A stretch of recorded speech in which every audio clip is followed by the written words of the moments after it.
toutes et à tous, on espère que vous êtes en pleine forme. Ici Elodie et Louise de Real Estate in Belgium. Nous sommes coach immobilier et investisseuses et nous vous aidons à investir dans l'immobilier en Belgique.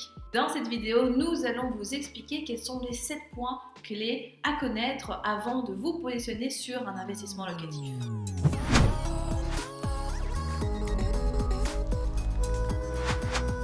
La première chose à faire avant de pouvoir vous positionner sur un bien immobilier, c'est de réaliser une étude de marché. Et oui, encore elle, tout simplement parce que si vous ne connaissez pas les prix du marché à la vente ni à la location, comment voulez-vous savoir si ce que vous achetez est une réelle bonne affaire ou pas? Et on voit trop de personnes qui nous contactent et même qu'on récupère dans les accompagnements qui au final viennent nous voir. Louise, Elodie, regardez, j'ai trouvé une super affaire. Et quand on les met en parallèle avec les réels prix du marché, la personne se rend compte en fait que non, c'était pas une si bonne affaire que ça et que si on n'avait pas été là, elle aurait peut-être acheté un bien qui était beaucoup trop cher et donc au final, ça aurait été une mauvaise opération. Donc peu de personnes au final font cette étude de marché. Pourtant, un petit peu à l'instar d'une maison, quand on construit une maison, il faut bien poser les fondations. Vous aussi, pour pouvoir faire de bons investissements et être sûr d'acheter un bon projet, posez les bonnes fondations, faites votre étude de marché et au moins vous serez sûr de votre achat. Deuxième point important, selon le type de projet que vous allez mettre en place, si c'est une colocation par exemple, il est essentiel de pouvoir être à maximum 15 minutes à pied des universités ou éventuellement des hôpitaux, parce qu'on sait que c'est ce type de public qui va surtout intéresser les colocations. Ensuite, si vous vous intéressez à la location classique, la situation est un petit peu moins importante, c'est-à-dire que vous pouvez évidemment investir dans les grandes villes, dans les centres-villes, mais attention à la rentabilité du bien, parce que quand vous investissez dans un centre-ville, les biens à l'achat sont beaucoup plus chers. Tandis que par exemple, si vous investissez dans la périphérie d'une ville, c'est tout aussi important.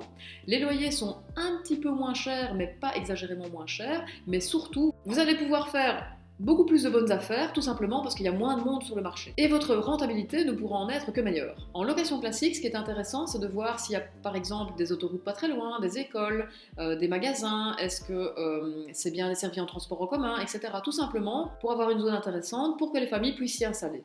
La troisième chose à faire avant d'acheter le bien en question, c'est bien évidemment de calculer votre rentabilité et surtout le cash flow net que cette opération va vous générer chaque mois. Le nombre de personnes également qui viennent nous voir en pensant que l'opération est extrêmement rentable, extrêmement intéressante, alors qu'en fait elles oublient de calculer certains frais, certaines charges, parfois même de l'imposition et au final ça plombe littéralement leur opération. Donc extrêmement important, validez bien les chiffres avant de faire une offre d'achat. Le quatrième point, c'est l'évaluation des travaux. C'est toujours le point noir de l'investisseur.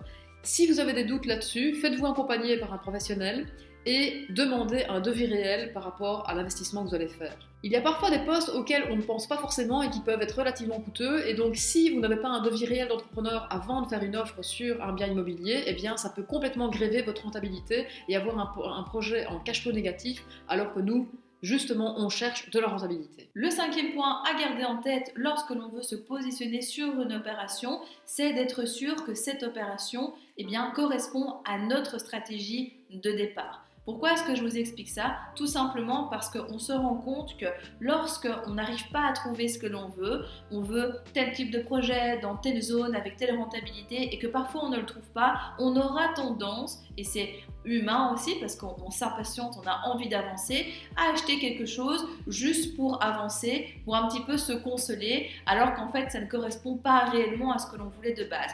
Surtout, ne faites pas ça parce que peut-être qu'en choisissant un bien qui ne vous correspondait pas réellement, non seulement vous allez vous bloquer pour la suite de vos investissements, mais également peut-être passer à côté d'une pépite qui aura été mise sur Internet ou qu'on vous aura référencé via vos réseaux seulement quelques temps après.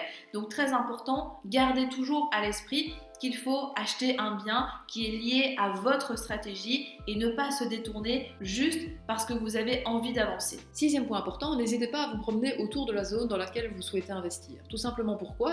Peut-être qu'il y a un chemin de fer qui passe pas très loin de la maison ou l'appartement que vous n'auriez pas vu, peut-être potentiellement qu'il y a une école juste à l'arrière du bâtiment, peut-être qu'il y a une rivière, peut-être qu'il y a des choses qui peuvent être problématiques en fait pour la mise en location de la maison future ou tout simplement qui peuvent dévaluer la maison dans l'avenir. Peut-être que le vendeur vend actuellement parce qu'il y a un nouveau projet qui va se mettre en place d'ici quelques mois, d'ici quelques années, et qui va apporter beaucoup de nuisances sonores ou autres. Donc il faut vraiment bien vérifier les projets autour de la zone dans laquelle vous souhaitez investir pour vous assurer de faire une opération intéressante dans l'avenir. Et septième point à regarder avant de se positionner sur l'opération, c'est de voir est-ce que le bien en question a une infraction urbanistique. Et quand on débute, on vous déconseille majoritairement d'acheter des biens avec des infractions parce que ça peut vous immobiliser beaucoup de temps, ça peut vous coûter également beaucoup d'argent et surtout, ça va vous créer beaucoup de stress, beaucoup de problèmes peut-être potentiellement et il vaut mieux éviter. Commencez d'abord par des biens plutôt soft, des immeubles éventuellement mais qui sont en ordre d'urbanisme, des maisons, des appartements qui n'ont pas d'infraction. Comme ça, eh bien, vous pourrez obtenir vos premiers loyers, générer vos premiers cash flow et par la suite, vous pourrez potentiellement acheter des biens avec des infractions. Ceci, faites toujours attention de bien vérifier ce qu'il en est à l'urbanisme. Ce n'est pas parce qu'un vendeur ou un agent immobilier vous dit qu'il n'y a pas d'infraction que pour ça, ce n'est pas le cas. Donc prenez bien vos renseignements. Vous avez donc pu voir ici les 7 points que nous avons voulu partager avec vous. Peut-être que vous en connaissez d'autres, n'hésitez pas à les partager en commentaire, à vous abonner à la chaîne et à liker cette vidéo. Et de notre côté, on se retrouve très vite pour de nouvelles aventures. À bientôt.